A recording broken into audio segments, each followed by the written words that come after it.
welcome to Real Talk with Chris and Travis. I'm Travis. And I'm Chris. Don't forget to like, comment, subscribe, and share this video. And don't forget to catch us on Instagram at Real Talk with Chris and Travis. So today, we're talking about, the mental struggles that you may face, being a person with a disability. And when I say mental struggles, I guess I mean like the different mindsets you may go through and stuff like that. There are some good mindsets as well as some bad mindsets. And we may not get to everything in this video. Might have to do it in parts. But, the first thing I would like to start off with, I guess, would be, like one of the good mindsets. And, one of the good mindsets when you're disabled would be that just because I'm disabled, does not mean that everything is going to be bad. Life is what you make it. Everything is how you look at it. But I do believe everything starts in your mind. So, just because you're disabled does not mean that, everything is going to go bad for you. Yeah, I would say one of the other good mindsets would be creativity. Oh, yeah, most definitely, man. So, I mean, you, with having a disability, you find creative ways to be able to do things that you can't do. Like, for me, I can't walk, so I find creative ways to be able to get things that are higher up or transfer into a seat, Right. as well as other things, Right. Another good mindset I would say is that you always kind of think of yourself as, somebody that basically life could be a surprise for you every day, because you figure if I don't give up, I don't know what good or bad may happen. So by not giving up, good things always tend to happen. It just may take time. Yeah, I say for me, one of my other good mindsets would be the will to want to prove people wrong. Like, that's something people are always saying, oh, you can't do this. I always want to prove them wrong. My will to I guess, determination, You ever bet somebody money that you can't do something? Probably have. I don't know. I did that junk in elementary school. I never forget, because I love basketball. If you really know me, I love shooting jump shots and stuff like that. Even though I do it a little different than most. But that don't mean the nets don't rattle.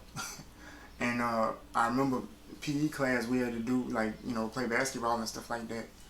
And during the shoot-arounds and stuff like that, I picked up the ball, and one of my classmates was like, man, you can't make that shot, your legs messed up. And I was like, really?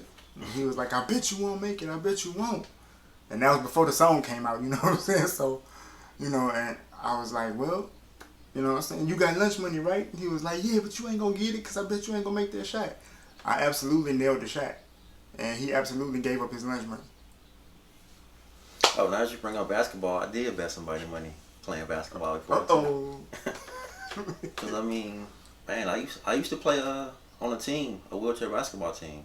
And so I was playing against some able-bodied guys in my neighborhood. And we were playing horse, I believe it was. Okay. And, they were betting me that I couldn't make 4 shots around the, what they call the circle? The perimeter? The perimeter, without missing. And I made all of them. They had to put their money on the ground? I had to put their money on the ground, man. I was literally the best shooter out of all of them. Man. I was the best shooter. They couldn't stop my threes, man. Making it rain on them boys. That's what I'm saying, man. See, everything starts in your mind. Yeah. Now if you would have had the mindset like, I don't know, I don't want a lot of people looking at me, what if I mess up? You see what I'm saying? You probably never would have did it. Yeah. And that means you would have never made that money either. Oh, and also, they always wanted me to be the quarterback for when they played football. Okay. They always made me all-time quarterback because I had a good arm in football too. So. This boy a jack of all trades, man. I can't say that, but I'm glad we friends though. I ain't never had to bet no money against him in sports, and that's a battle I'm not about to lose. I don't want to bite off more than I can chew. You know what I mean? But yeah, man, you could have some really great mindsets. You know what I'm saying? Like you talked about determination. You know what I'm saying? Not giving up. You know what I'm saying? I would say, you know, be willing to try. You know what I'm saying? Because nothing beats nothing beats a failure but a try. You know what I'm saying? Mm-hmm. But then you could also absolutely have, you know, some bad mindsets too.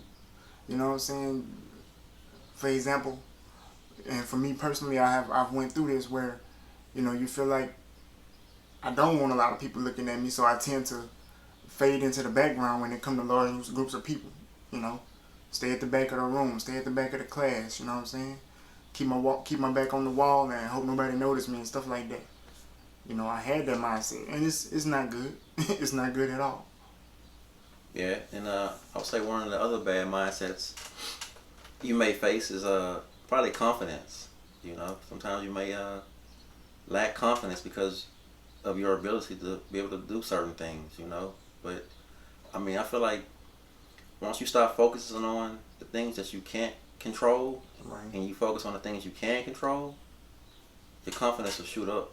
You know, it goes up from there. Because I mean, if you just start focusing on, oh, I can do this, I can do that, Right. and forget about the things you can't control, you'll be all good from there.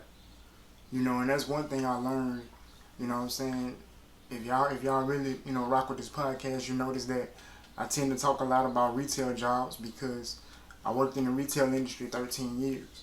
And the job I was on the longest, I was there 12 years. And when I was there, it's like I still remember my first day, you know, working in electronics, and they were like, you know, you just go by the TVs, and if anybody asks you a question, you could read off the card to them or whatever. And I absolutely was terrified. I'm like, man, I don't know anything about TVs. I know about computers, but I don't know anything about TVs.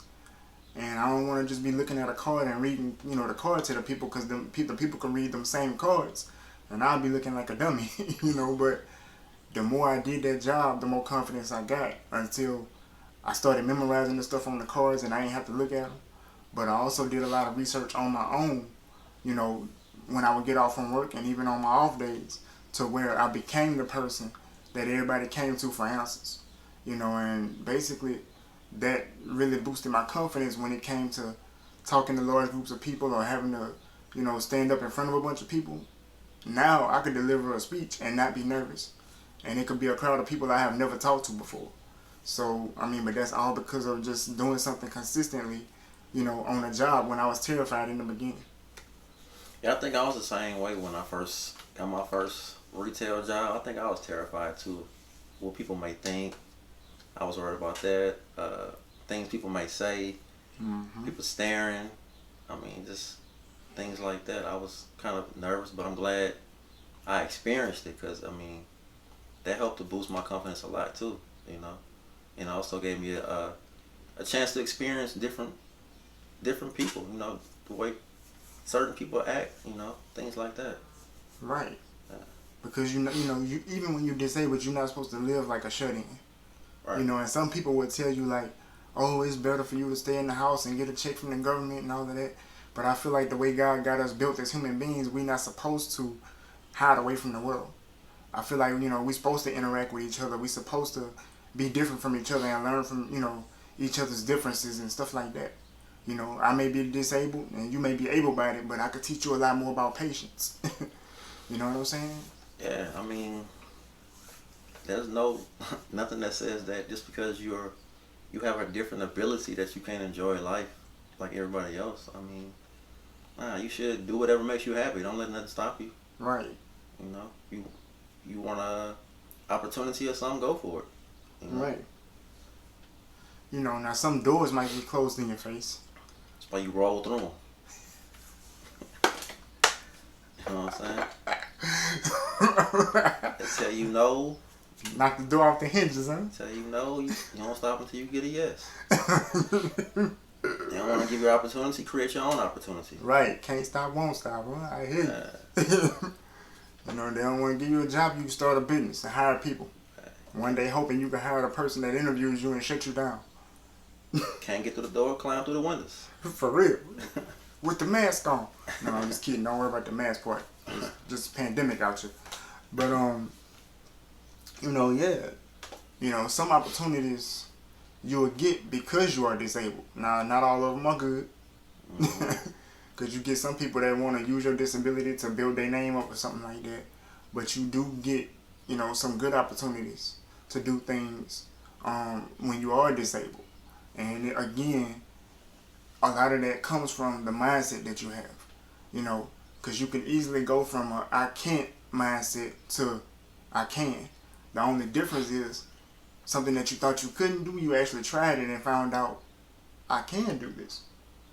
It's not as bad as I thought it was going to be. It's not as hard as I thought it was going to be.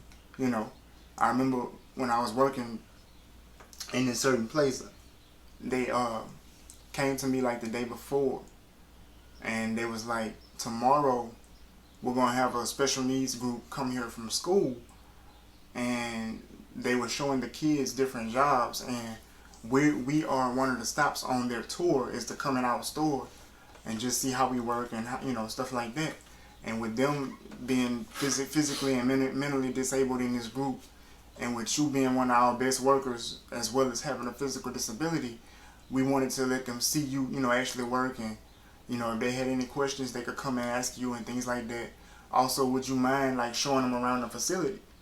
And I was like, okay. It's just a typical day for me, And had they asked me something like that on my first or second day on the job, I absolutely would have been like, nah, I ain't the one for that. That's not, no. I don't know enough. You're not finna have me up here looking stupid. But, I mean, at the point they was asking me this, I had been with the company like 5 years. So it was nothing, to do that. And they did ask me some tough questions, but I was able to answer them. Thank God that I was able to answer them. And everybody who left there, the manager came to me afterwards and was like, man, they were really impressed with you. And a lot of the people that was in the group said, well, if y'all hire people like him, I'd like to work here too. And that's a good look on the company, because it's like with this company, they actually hire people with disabilities and stuff like that. So, they used me and I basically made them look good. They didn't do much for my raise at the end of the year, but it is what it is. But all of that came from an I can do mindset versus being afraid to step out there and try. Mm-hmm. I would say another con would be not thinking you're good enough. That's a big one. Yeah, so I mean, I feel like you shouldn't. I think people focus too much on acceptance from other people. True. When that doesn't really matter at the end of the day. I feel like you should, if you gotta roll alone or walk alone or whatever, do it. You know what I'm saying? Be your own support. Some people are not gonna support you until it's popular to support you. And that's when you have your last laugh moment, your aha moment. So I mean, hey, don't worry about acceptance from others. Just rock to your own beat. Right, they sleeping on you. One day you're gonna be able to flip the bed on them. I mean, so and I'm not taking it from the point of you should wait for somebody to laugh in your face and then you get to kick dirt back in their face. It's just that sometimes that's how life works. Yeah. The same people who ain't want to give you a chance now have to come to you for a chance. Sometimes it happens like that. Yeah. And that's why you never give up on your hopes or your dreams or whatever it is that you want to do, because where one person said, no, I don't want you, the next person was like, I need you, absolutely. Mm-hmm. They ain't want to pay you, I'm willing to give you whatever you ask. Right. So, I mean, it's all about not giving up, I feel like another bad mindset you can have is just the mindset of fear, you know what I'm saying? Just being afraid, period. What if I fail? What if they don't give me the chance? What if they give me the job and I'm not able to do it like I thought I could? I look at that like this. The Bible always talk about how, faith without works is dead. So you gotta basically take God up on his word. If he said you can do all things through me, then you need to start moving so that he can start doing stuff through you. Oh, yeah. If you sit back, God, like, I'm waiting to use you, you know what I'm saying? But you're not moving, and you like, God, I don't know what to do. And he like, I just need you to start moving. What passions did I give you? What dream did I put in you? Once you start taking them steps, then we can be off and running. But I'm not finna, sit here and drag you through it. I'm not gonna force you into the opportunity. You can't live by fear. So you gotta bust a move. Bust a move. Bust a move. You know what I'm saying? But sometimes, and I understand that fear can paralyze you. I'm not saying like, it's not good to be scared. No. fear can make you, sit back, step back, and be like, I'm not about to try it. But you will never know what you can do until you try it. And sometimes you might try something and you might fail at it and feel like, okay, yeah, I tried one time, that's it for me. But sometimes things are a learning process. So doing it one time might not be enough. Yeah, that kind of goes back to when you have fears, you focus on things you can't control. Right. Instead of what you can control. Right.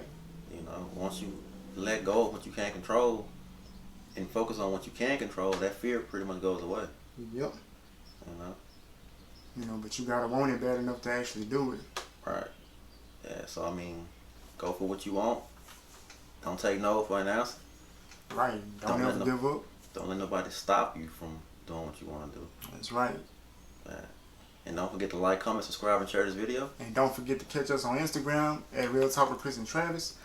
Also, y'all can hit us up. We got an email address. It's realtalkwithchrisandtravis@yahoo.com.